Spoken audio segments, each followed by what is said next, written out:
0.03% ఓట్లు కాంగ్రెస్ పార్టీ మరియు ఇతర పార్టీలకు లభించినాయి.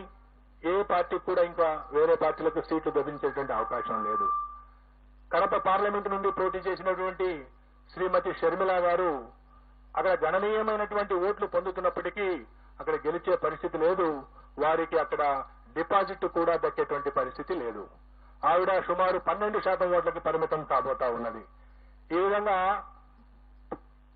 కాంగ్రెస్ పార్టీ సుమారుగా 3% ఓట్లు పార్లమెంటు స్థానాల్లో చీల్చిన కారణంగా వైఎస్ఆర్ కాంగ్రెస్ పార్టీ గెలవలసినటువంటి మరో 3 స్థానాల్ని కోల్పోబోతా ఉంది. అయినప్పటికీ ఎన్డీఏ కూటమి కంటే కూడా 2-3 పార్లమెంటు స్థానాలను అధికంగా సాధించబోతా ఉంది. సుమారుగా 13 నుండి 15 స్థానాలు వైఎస్ఆర్సీపీ, 10 నుండి 12 స్థానాలు టీడీపీ కూటమి సాధించబోతా ఉంది. సో ఈ విధంగా ఆంధ్రప్రదేశ్, తెలంగాణలో జరిగినటువంటి హోరాహోరీగా జరిగినటువంటి ఎన్నికల యొక్క ఫలితాలు జూన్ 4వ తేదీన ఉండబోతా ఉన్నాయి.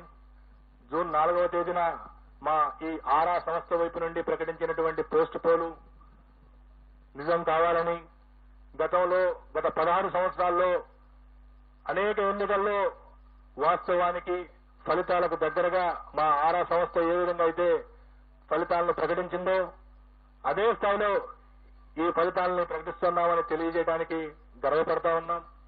అనేక రకాల ఒత్తిళ్లు, అనేక రకాల విమర్శలు అన్ని మా ప్రొఫెషన్ లో భాగంగా ఎప్పుడు వస్తూనే ఉంటాయి.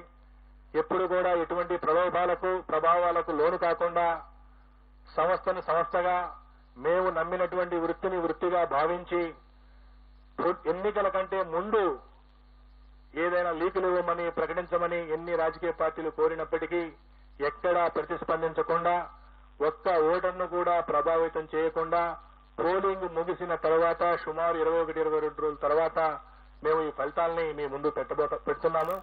కాబట్టి ఈ ఫలితాల ద్వారా ఎవరూ కూడా ఎటువంటి ఫలితాలు వచ్చే వరకు 4వ తేదీ ఫలితాలు వచ్చే వరకు ఆందోళన చెందవలసిన అవసరం లేదు.